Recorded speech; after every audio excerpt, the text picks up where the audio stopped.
Es un dato muy perturbador el que te voy a decir. En un año, para ser exactos en el 2017, el Vaticano recibió más de 500,000 solicitudes entre cartas y correos de supuestas posesiones demoníacas.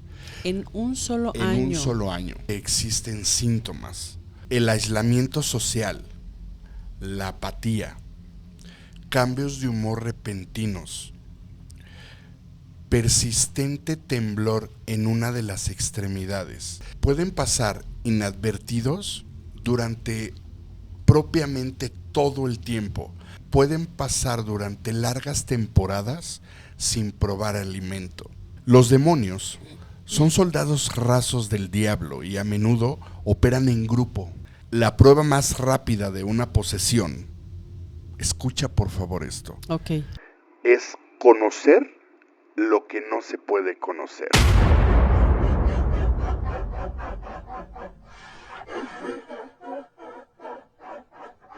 Los exorcistas son sacerdotes que son entrenados en la realización del rito del exorcismo, destinados a expulsar supuestas entidades obscuras o demoníacas.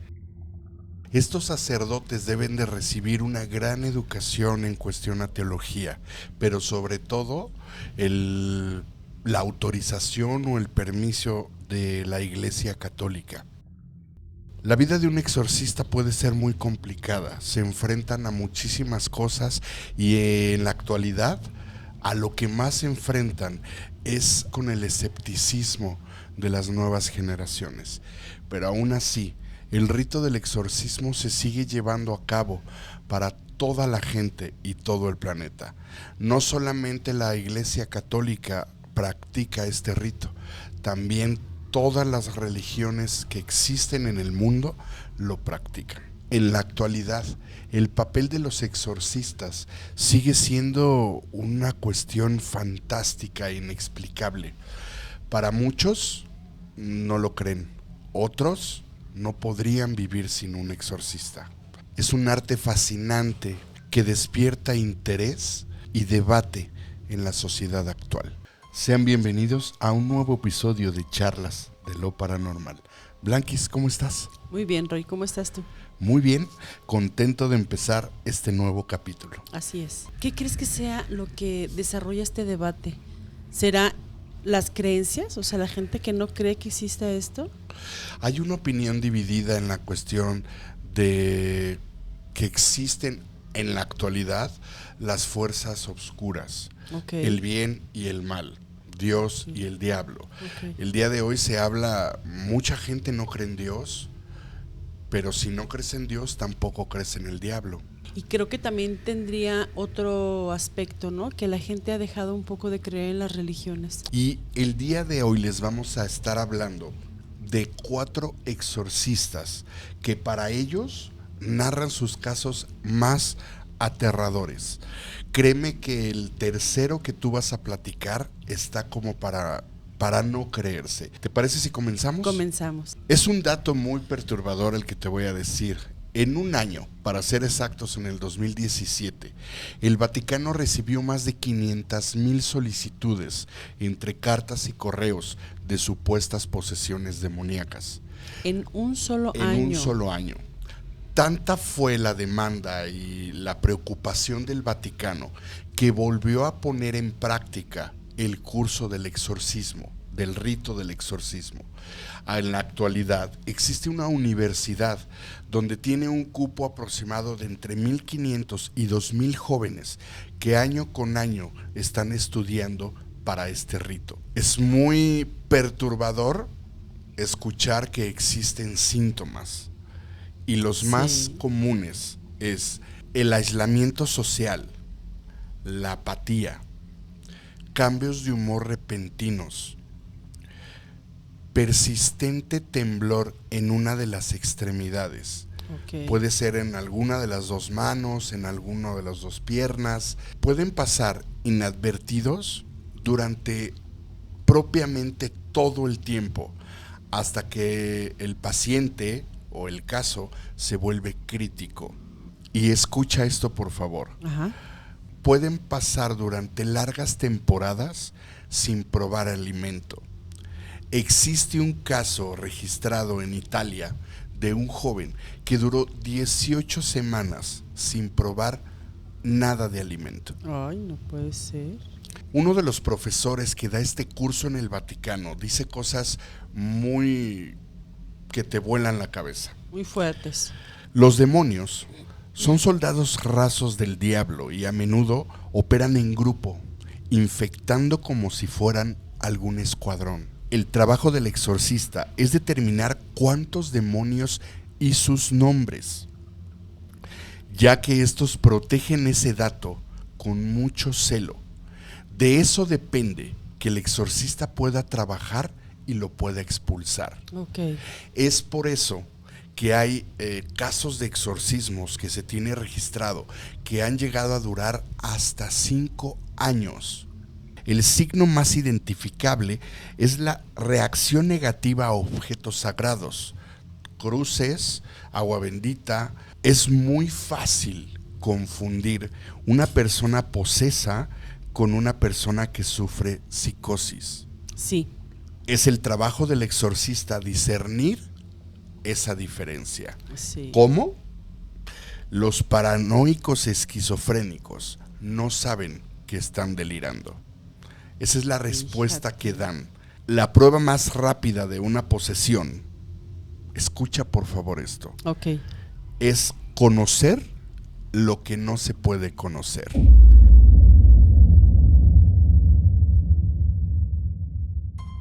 Te voy a platicar sobre un exorcista mexicano. Ok.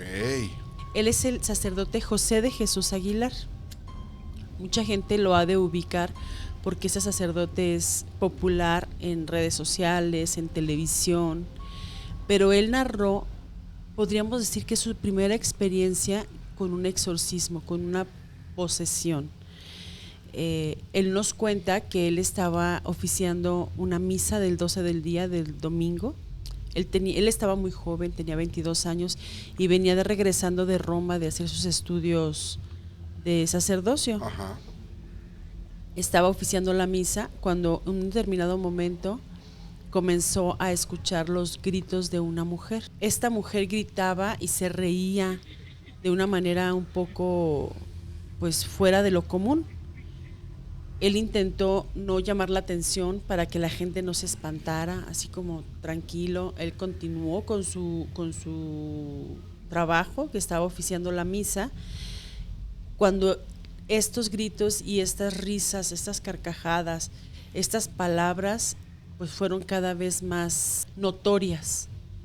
Les pidió que por favor la llevaran a la parte de atrás del templo, y mientras ellos la llevaban, ella lo volteaba a ver, lo veía de una manera pues aterradora, o sea, se burlaba, su mirada era retadora, ¿no? Desencajada. Cuando se la llevaron hacia atrás del templo, él continuó con la misa, pero desde ahí él alcanzaba a escuchar cómo ella le gritaba su nombre. Wow. Para él fue una situación completamente, pues sí, contrastante, o sea, él tenía miedo en realidad. Ella desde donde estaba le gritaba su nombre, incluso en lenguas que él no conocía, o sea, eran desconocidas pues para la mayoría, ¿no? Cuando ya él pudo por fin terminar la misa, él fue hacia donde estaba esta chica. Él recuerda que al ir entrando a ese lugar donde estaba la chica, él comenzaba a sentir pues un miedo muy grande de saber a lo que él se podía enfrentar, ¿no? Todo parecía indicar que ella podría darse cuenta de su inseguridad y su miedo. Su voz completamente distorsionada, con un tono de voz que no era el de ella, un tono muy sepulcral. Él menciona esa palabra, imagínate un tono sepulcral. Él comienza a hacer una especie de rito de liberación, como te decía, con oraciones, agua bendita, cuando ella le dice el nombre por el que lo llamaban cuando era niño. Okay. Entonces fue así como, ¿y ella cómo sabe esto, no? O sea, nada que ver, obviamente no la conocía, no era parte de su familia, no era parte de la comunidad, nada, y ella supo cómo le decían a él cuando era niño. Cuando él sigue intentando liberarla, hubo un momento en el que con ella, con esa voz tan fuerte, Horrible. tan horrible, le dice: ¿Quién eres tú para tratar de venir a sacarme? Recuerda que tú no eres tan puro como dices ser. Entonces obviamente para él fue así como de, o sea, ¿de qué me está hablando, no? O sea, ¿por qué me dice esto? Comienza a decirle y a recordarle cosas por las cuales él se avergonzaba en su adolescencia, en su juventud. Le comienza a mencionar actos que él realizó, que incluso en aquellos tiempos pusieron a prueba su fe. Fuerte. Él sale de ese lugar por un momento como intentando pues despejarse un poco y que caer en la realidad de lo que estaba pasando. Obviamente se confunde muchísimo, está completamente confundido. Por un momento pide a Dios sabiduría, pide a Dios tranquilidad y serenidad para poder lograr ayudar a esta joven. Cuando él regresa a la habitación, él ya viene con una fortaleza distinta. Él ya había puesto sus manos y su sabiduría y todo ante Dios, ¿no? Y le pidió: ayúdame porque necesito ayudar a esta joven, con la convicción de que él sabía que él ese día iba a realizar su primer exorcismo. Duró más de 5 horas este proceso en el que él oraba, rezaba, agua bendita, pidió apoyo de algunas personas que estaban ahí con él y al final pues lo pudo realizar. Y hasta la fecha para él ese es el evento más impresionante que ha tenido, y eso que ya tiene bastante tiempo como sacerdote, pero él tenía 22 años en ese tiempo cuando él realizó este exorcismo. Es exactamente lo que tú decías. Sí, ¿Cómo exacto. supo esas cosas que lo llenaban de miedo, que lo llenaban de vergüenza? vergüenza? Ajá. ¿Cómo pudo saberlas esta persona? ¿Puedes repetir otra vez esa frase? Claro. Está súper interesante. La prueba más rápida de una posesión es conocer lo que no se puede conocer. Wow.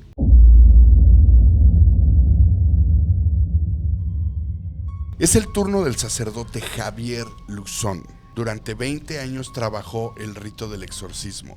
Atendió más de 40,000 casos. Pues él narra el que para él fue el caso más fuerte. No lo dudó en ningún momento. Y ahora verás por qué. Ok. Este es un joven nacido en una familia de 5 integrantes: papá, mamá y 3 hermanos.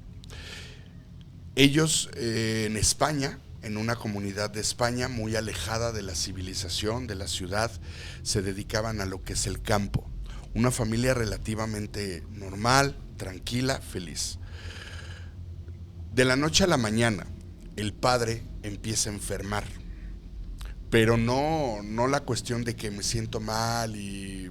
No, fue radical. De un día a otro estaba en cama. Ellos pensaron que había sido por una discusión que habían tenido entre los locatarios de por ahí, por la cuestión de las tierras. Ah, ok. Uh-huh. Lo llevaron con médicos, lo llevaron con doctores y obviamente, bueno, pues no salía nada. Nada aparecía en estudios, nada aparecía nada. Al poco tiempo, muy poco tiempo, 2-3 semanas, el padre desgraciadamente pierde la vida. No con eso, cae en cama la mamá. De igual forma, de la noche a la mañana, un día estaba bien, un día estaba fuerte y al otro día ya estaba en cama. Obviamente los hermanos dijeron: esto ya no está bien, esto ya no es normal. Claro. O sea, mis padres estaban fuertes, estaban excelente, ¿no?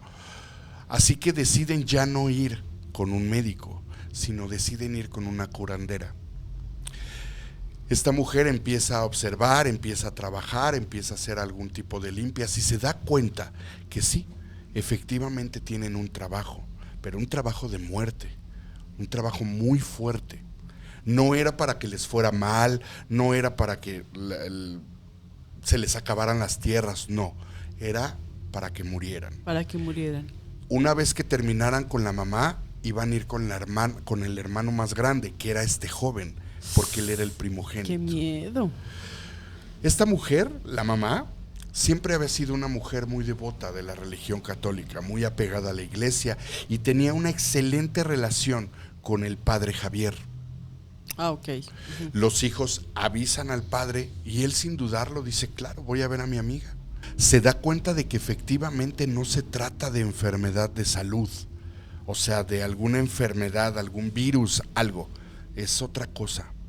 Empieza este sacerdote a hacer como algún tipo de investigación, porque ellos tienen primero que agotar todas las posibilidades, ¿no? Todas las posibilidades. A base de oración, a base de mucha fe, logra que la mujer salga adelante. Ok. Salga. Se empieza a recuperar, pero conforme ella se va recuperando, este joven, que era el hijo mayor, empieza a entrar en una situación muy, muy rara. Okay. Empieza a aislarse, empieza a tornarse agresivo, no.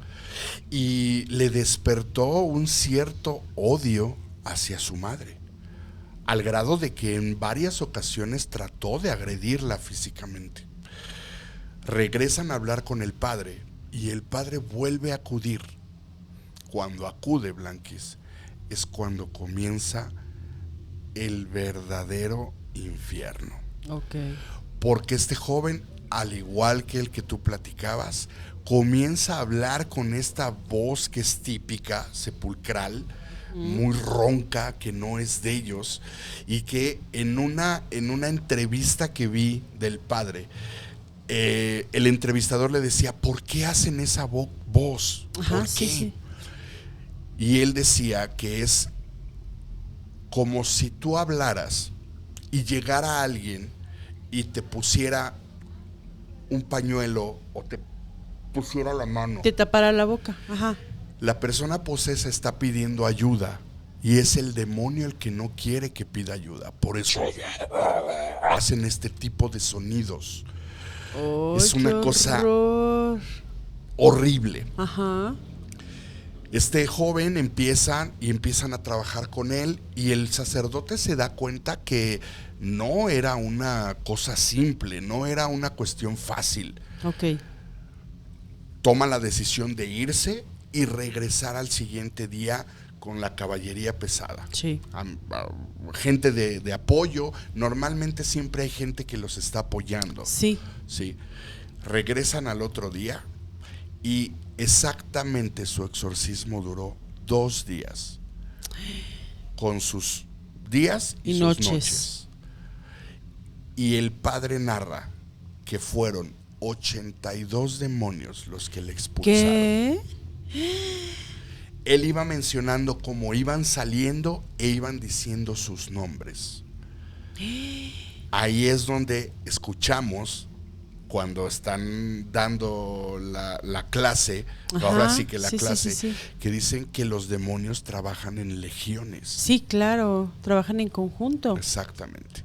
Puede ser uno, pero en este caso fueron 82 demonios. ¡Qué barbaridad! Los que pobre le sacaron muchacho. A este joven.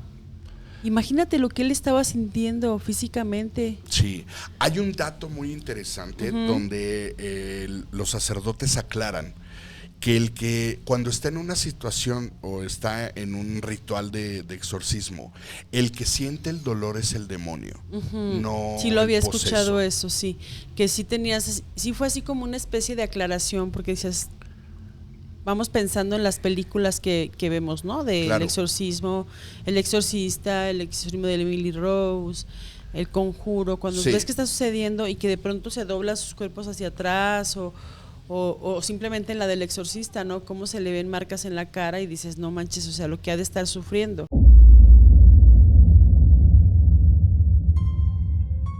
Este caso es el del padre Cándido Amantini, él es de Italia. Okay. Él durante 36 años fue el exorcista del Vaticano, él fue el sucesor del padre Pío. El padre Pío lo nombró el sacerdote hecho a corazón de Dios. Okay. O sea, él tenía ya pues una vasta experiencia, ¿no? en esta parte de los exorcismos, y él tuvo una historia muy desafortunada, fíjate, un caso en la que él cometió un error. Él cree que este error que él cometió fue el que lo llevó a vivir una vida triste y dolorosa, y ahorita te voy a platicar por qué. Okay. En 1992, él, junto con el padre Pío, llegaron a un pequeño poblado de Italia, en Cerdeña, de la isla de Cerdeña. Ok. Al parecer era un hombre que estaba poseído por un demonio. Después de hablar con la familia y de ver pues sus síntomas y ver todo lo que sucedía, pues se percataron de que sí estaba poseso este señor, pero era por un maleficio. Desafortunadamente no era cualquier embrujo, o sea, no era así como de un amarre o cosas así, no, a él le hicieron un vudú. Ok. Cuando estaban en este proceso, el padre Pío y el padre Cándido se dio cuenta que debajo de la manta de donde estaba esta persona había un pequeño muñeco que estaba pues así como guardado entre la manta. Estaba amarrado con hilos y tenía agujas clavadas en todo el cuerpo. Al quitar ese objeto y rociarlo con agua bendita, el padre Pío se da cuenta del error que cometió. Él para el ritual y comienza a tratar de ayudar a su colega, porque se dio cuenta de que ese error obviamente le traería consecuencias a él. De la gravedad, ¿no? La gravedad del acto que él cometió. Pero a raíz de esto, el padre Cándido tuvo una larga vida de enfermedades. Tuvo cáncer en el estómago, tuvo varias enfermedades que la verdad al final terminaron con su vida de una manera muy triste y dolorosa. Él siempre creyó que este error que él cometió con este muñeco, el cual tomó sin precaución, fue el que le causó esta desgracia en su vida. Así es. Yo ya había escuchado donde Amort menciona que él no conoció a un hombre con más fe que Cándido Amantini. Fíjate nada más. En muchas ocasiones decía que él estaba exorcizando mientras sufría un dolor inimaginable en el estómago, y hacía parecer que ese dolor lo transformaba como si fuera una especie de superpoder. Ajá. Para poder combatir el demonio. ¡Wow! ¡Qué interesante! Sí, Amort le tenía mucho cariño a su maestro, a su profesor, y después Amort se convirtió en una leyenda. Ahorita sí. Está siendo el proceso para canonizarlo y ¿sí? hacerlo santo. Sí. Okay. Sí.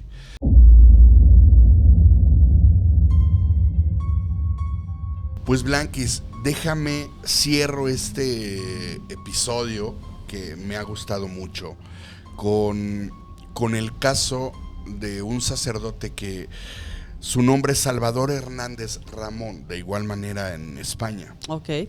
Él no practicaba los exorcismos en un templo o acudía a alguna casa a practicarlos, no.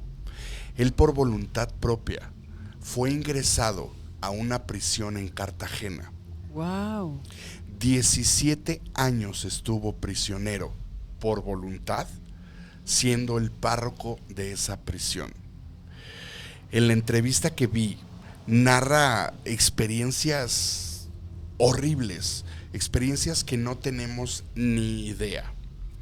Y la gran mayoría de esta gente que sufría, porque aparentemente hay muchas posesiones demoníacas en las cárceles, este joven fue al que él más lo impactó. Okay. Por la cuestión de que duró, de los 17 años que él estuvo, 9 años trató de liberarlo y no pudo. Llegó un momento en el que desgraciadamente él tuvo que salir de allí. Ajá. Con la fe en el suelo, con el autoestima en el suelo, sintiendo que perdió la batalla contra Satanás, porque durante todos estos 9 años que él trataba de liberarlo, no era algún demonio en especial, no, se estaba enfrentando literalmente a Lucifer. Okay.